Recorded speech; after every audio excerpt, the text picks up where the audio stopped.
नमस्कार, मेरा नाम अमित सिंह है और आज हम लोग सासाराम विधानसभा में हैं, बिहार में। ये फजलगंज स्टेडियम है, यहाँ पर कुछ बच्चियाँ हैं जो सरकारी नौकरी के प्रिपरेशन में हैं।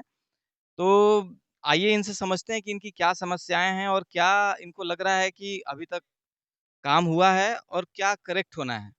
तो आप बताइए क्या आपको लग रहा है कि क्या चीज़ें हैं जिससे आप लोग संतुष्ट हैं? और चूँकि आप लोग युवा हैं, अभी पढ़ रही हैं, किस क्लास में हैं और क्या नाम है आपका? और क्या आप सरकार से एक्सपेक्ट कर रही हैं? मेरा नाम प्रिया कुमारी। मैं बीएससी सेमेस्टर 3rd में पढ़ती हूँ। मेरा एसएन कॉलेज सामल खैरा देव में एडमिशन है। मैं यहाँ बिहार पुलिस का तैयारी करने आ रही हूँ। यहाँ देख रही हूँ इतना लड़का मेहनत कर रहा है और देखने के लिए कि इतना मेहनत करता है लड़का।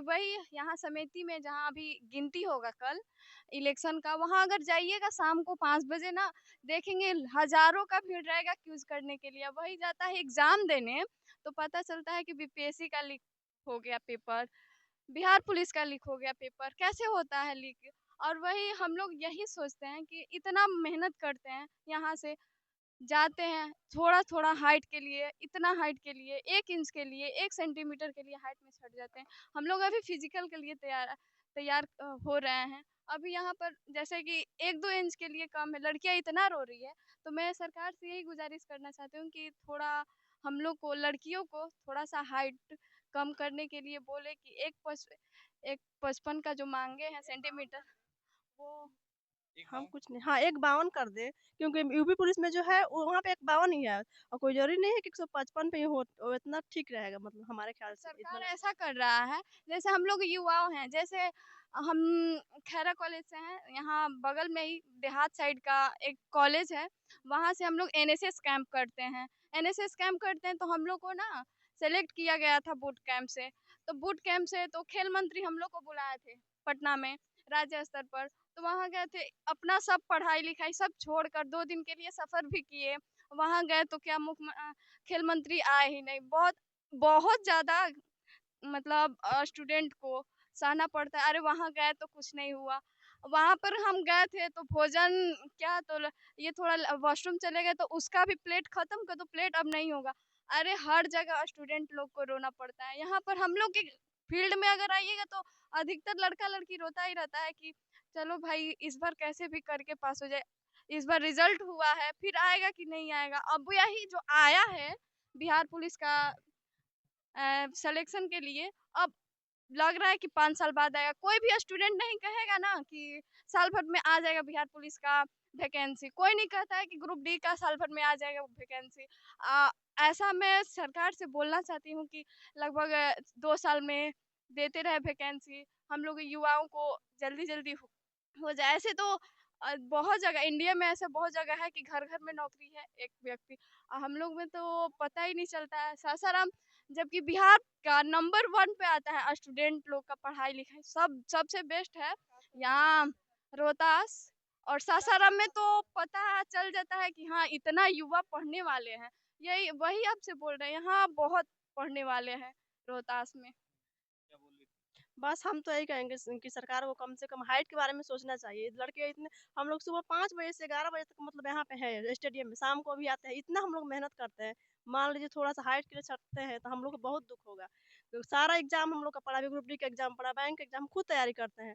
लेकिन फिर भी सरकार को थोड़ा-सा सोचना चाहिए कि हम लोग अपना सारा पढ़ाई-लिखाई छोड़ के इस फिज़िकल में लगा रहे हैं, अपना टाइमिंग दे रहे हैं, तो मतलब हम लोग हाइट के लिए ना छँटे, हम यही भी कहेंगे। एक तो वैकेंसी नहीं आती है 5 साल बाद, ग्रुप डी का भी जो है 19 के बाद अभी आया है, 25 में वैकेंसी आया है। हर चीज़ का मतलब 5-5 साल, अगर हम लोग इसके वजह से हम लोग यहाँ पे आकर सरकार मेहनत कर रहे हैं। अगर हम जब लोग इसमें मेहनत इलेक्शन नहीं भी करते हैं, तो हम लोग को खुद अफ़सोस होगा कि हम लोग मेहनत नहीं, मतलब हम लोग उसमें गए नहीं। अगर नहीं होता है तो। अगर आते भी हैं, नहीं होता फिर भी अफ़सोस है, फिर भी हम लोग मेहनत कर रहे हैं और हम लोग को बस यही इतना ही है सरकार से गुज़ारिश कि मतलब थोड़ा हाइट पे सरकार ध्यान दें। सरकार थोड़ा हाइट पे ध्यान दें। इनका ताकि कहने का युवाओं मतलब है को कि हाइट में दिक्कत है थोड़ा बिकॉज़ यहाँ पर जो महिलाएँ हैं वो एवरेज हाइट की हैं। तो अगर 1 इंच का भी डिफ़रेंस होता है तो वो कॉम्पिटिशन से बाहर हो जाती हैं। तो इनका 1 सेंटीमीटर का भी अगर डिफ़रेंस होता है तो वो कॉम्पिटिशन से बाहर हो जाती हैं। तो चूँकि बिहार पुलिस में ये 152 का 152 सेंटीमीटर का न वो है क्राइटेरिया है और यहाँ पर 155 सेंटीमीटर का है। तो वो डिफ़रेंस जो है उसको खत्म किया जाए, ये इनकी मांग है। ऐसा ही है ना? हाँ, हम लोग का ऐसा ही माँग है, 152 कर देंगे तो हम लोग को बहुत अच्छा हो जाएगा। बहुत से लड़के यहाँ पे हैं, हम लोग आके यहाँ पे लटकते हैं, लगभग कितना-कितना पैर हमारे निचोड़ मतलब जो यहाँ सर कराते हैं, लगभग 10 ऐसी लड़कियां है ना कि जिसका हाइट 2-3 सेंटीमीटर कम है। तो मैं यही बोलना चाहूंगी तो फिर भी हम लोग मेहनत कर रहे हैं ताकि हम लोग का हो जाए बट नहीं, नहीं हो जाएगा, आप लोग मेहनत लगे रहिए। ये तो देखिए विफलताएँ तो आते रहती हैं और जॉब नौकरी सरकारी नौकरी एक नहीं है, बहुत ऑप्शंस है आपके पास। तो आप लगे रहेंगी ना तो कहीं न कहीं हो जाएगा। सब सब में मतलब हाइट जो है ना बिहार में ना सब में ज़्यादा है, कम नहीं है ग्रुप डी यूपी पुलिस में कैसा 152 सेंटीमीटर ही है यूपी पुलिस में, तो हम लोग को वही लगता है, वहाँ लड़की छोटे-छोटे थोड़ी होते हैं, थोड़ा-सा डिफरेंट होता है बट अरे यूपी बिहार तो ऑलमोस्ट एक ही वो है, मतलब एक ही तरह का बोला ही जाता है यूपी बिहार तो अब जियोग्राफिकल जियोग्राफिकली यूपी और बिहार एक ही तरह का के लोग हैं यहाँ पे रहने वाले। और जो यहाँ का जीन है वो एक ही तरह का है, तो हाइट भी ऑलमोस्ट मतलब क्राइटेरिया एक स्टेट में 152 सेंटीमीटर, एक स्टेट में 155 सेंटीमीटर, वो थोड़ा सा लग रहा है कि मतलब ये तो समस्या है। इसके अलावा और क्या आपको लग रहा है? हम लोग को तो यही चाहिए, इस हाइट की वजह से छँट जाते हैं। एक मेरी दोस्त को हुआ तो वो 1 सेंटीमीटर के लिए छँट गई थी। 200 ग्राम वेट के लिए छँट गई थी। देखिए ये तो बेसिक क्राइटेरिया है, बिना इसके तो आप एक बेंचमार्क होता है, उसके बिना आप लोग मतलब फिर तो सिलेक्शन ही नहीं होगा ना, फिर तो कहने वाली बात नहीं। तो ये सारी चीज़ें बेसिक है। ये हम रिक्वेस्ट कर सकते हैं कि हाइट का आप कर सकते हैं सरकार से कि हाइट वाला इशू, वेट वाला तो कुछ नहीं किया जा सकता है। इसके अलावा और क्या मुद्दे हैं? क्या आपका एग्ज़ाम जहाँ आप एग्ज़ाम देने जाती हैं वो सही से होता है? जितने भी वैकेंसीज़ हैं क्या प्रॉपर हैं? क्या वो उपलब्ध हैं अच्छे तरीके से? जितनी ज़रूरत है, जितने अनएम्प्लॉयड लड़कियाँ हैं, क्या सारे सबके लिए वो है अवेलेबल? जाते हैं एग्जाम देने तो ट्रेन ही कैंसिल हो जाता है। ये कैसे हो जाता है? जब लड़का-लड़की देखे इतना भीड़ है तो ट्रेन ही कैंसिल कर दो। ऐसे मैं पटना में गई थी आईटीआई का एग्जाम देने, एंट्रेंस एग्जाम देने। वहाँ गए तो कॉलेज में कोई व्यवस्था ही नहीं, पंखा ही नहीं है।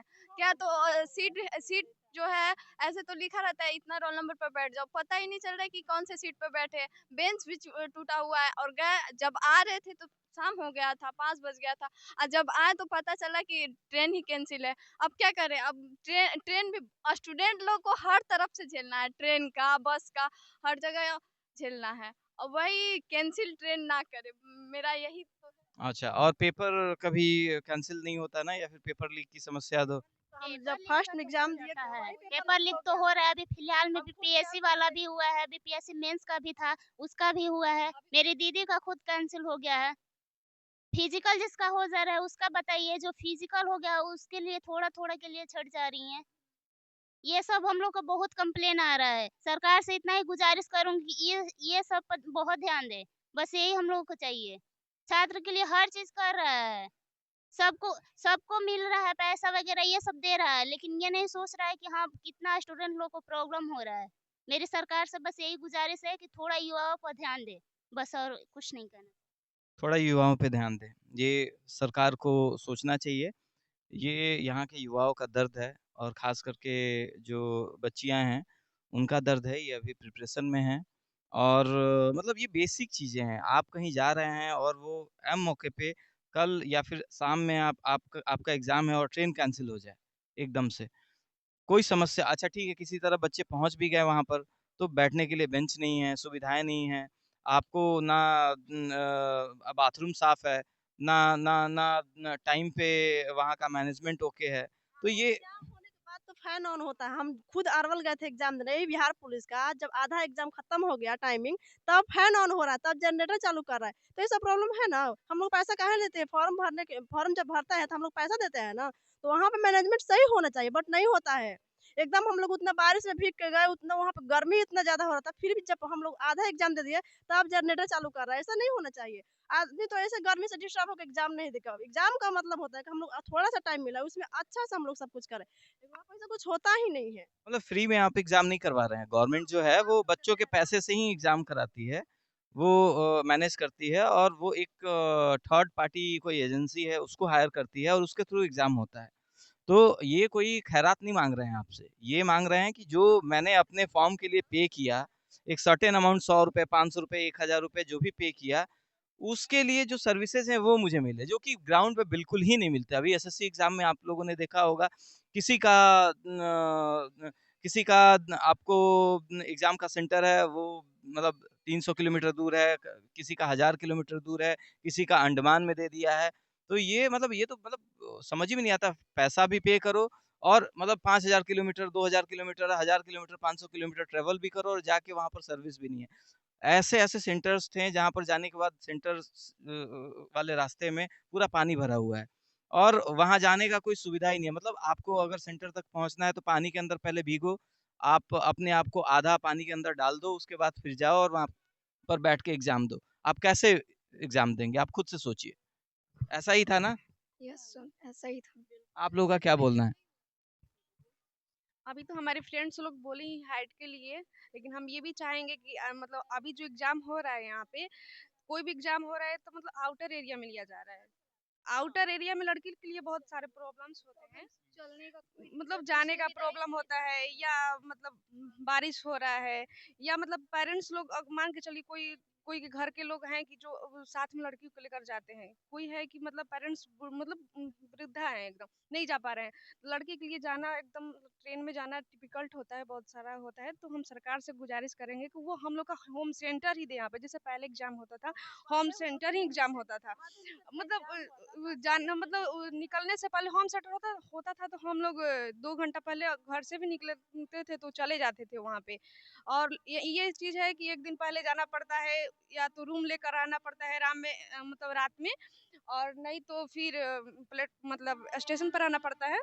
तो ये लड़की के लिए बहुत ही ज़्यादा दिक्कत है, और मतलब और देर से पहुँचना, सेंटर पे देर से पहुँचने के बाद अगर 5 मिनट भी रिपोर्टिंग टाइम से कोई मतलब लेट आ गया तो उसको बाहर कर देना। मतलब एक हम जहाँ गए थे पटना में भी मेरा एग्जाम बिहार पुलिस का हुआ था, वहाँ पे एक लड़की आई थी, वो बस 5 मिनट लेट करके आ गई थी, वो भी उसका कुछ प्रॉब्लम था, मतलब गाड़ी में ही कुछ प्रॉब्लम हो गया था, इसी के कारण उसका लेट हो गया था। वो कितना मतलब वो रिस्पेक्ट मतलब वो सब लोग की रिक्वेस्ट की कि मतलब हमको जाने दीजिए, अंदर जाने दीजिए, लेकिन नहीं, कोई सुनवाई नहीं हुआ। तो शायद हम ये चाह रहे हैं कि अगर शायद हम लोग मतलब सब लोग ये का मत यही है कि सरकार से हम लोग गुजारिश करेंगे कि हम लोग का होम सेंटर ही सही है। आउटर एरिया लड़की के लिए सर सही नहीं है, सही नहीं है। मतलब आप सोचिए यहाँ से वुमेन्स जाती हैं और एक तो जाने में परेशानी, ट्रेन में धक्का-मुक्की, जैसे-तैसे बस में, क्योंकि देखिए ये जो बच्चियाँ हैं, वो कोई बहुत बड़े घर की बच्चियाँ नहीं हैं। इनके पास बहुत बड़ा बैकअप नहीं है। Middle class family